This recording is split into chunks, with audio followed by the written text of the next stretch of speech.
Have you ever known a man who got stronger after life completely broke him? He doesn't talk much about what he's been through, doesn't need to, but something about the way he carries himself, the way he sits, the way he waits a beat before he speaks, tells you he's been somewhere most people haven't.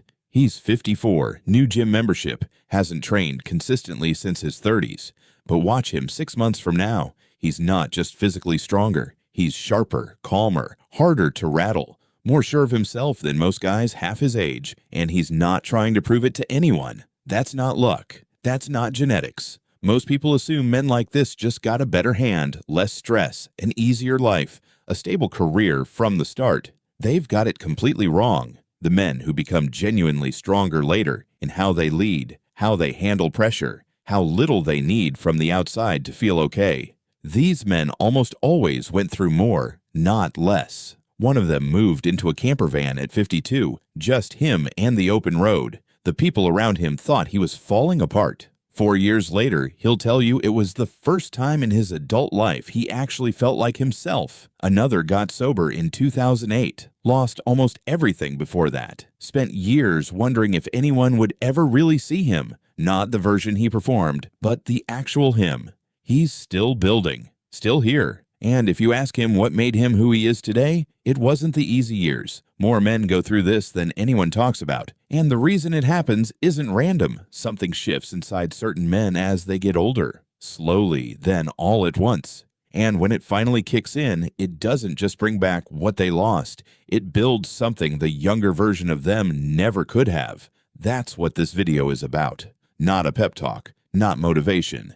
The actual psychology of why some men get stronger later and why everything they went through before wasn't wasted time. It was the whole foundation.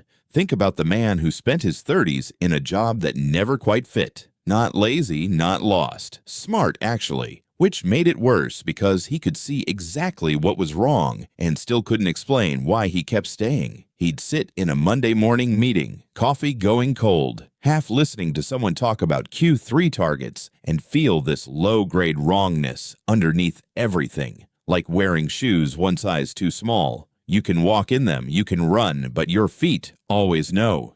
He changed jobs. People called it instability. He called it not being able to keep pretending. Or take the man who spent his 40s being the guy everyone leaned on. Always picked up the phone, always showed up, always said yes, because saying no felt selfish. And somewhere deep down, he believed that being useful was the same thing as being loved. He got taken advantage of, not from strangers, from people who counted on him never saying no. One man put it plainly, "My biggest mistake has been my kindness."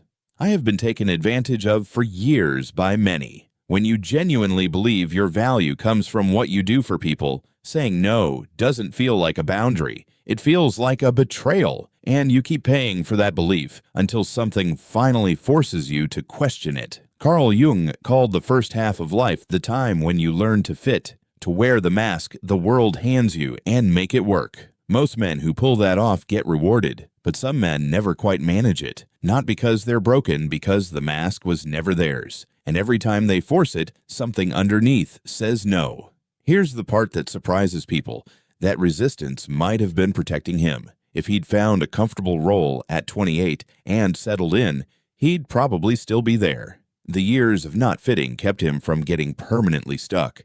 A man at 38 is driving home from work at 6:45 p.m. again. His phone has 23 unread messages. He agreed to 3 things this week he didn't want to do because saying no felt too complicated. He's good at his job. He's quietly miserable in his life, and he's been assuming those 2 things have nothing to do with each other. They have everything to do with each other. Spend enough years being who you're supposed to be instead of who you actually are. The body notices. Fatigue that won't lift. Sleep that doesn't help. Attention you can't explain but can't shake either. Every ambition buried so no one calls you arrogant. Every anger swallowed to keep the peace. That energy didn't disappear. It just went underground, and it's still there. What looks like a man standing still is often a man under pressure, building without knowing it. And maybe that's exactly where you are right now. Past 40, maybe past 50, watching this and thinking, okay, but nothing's changed for me.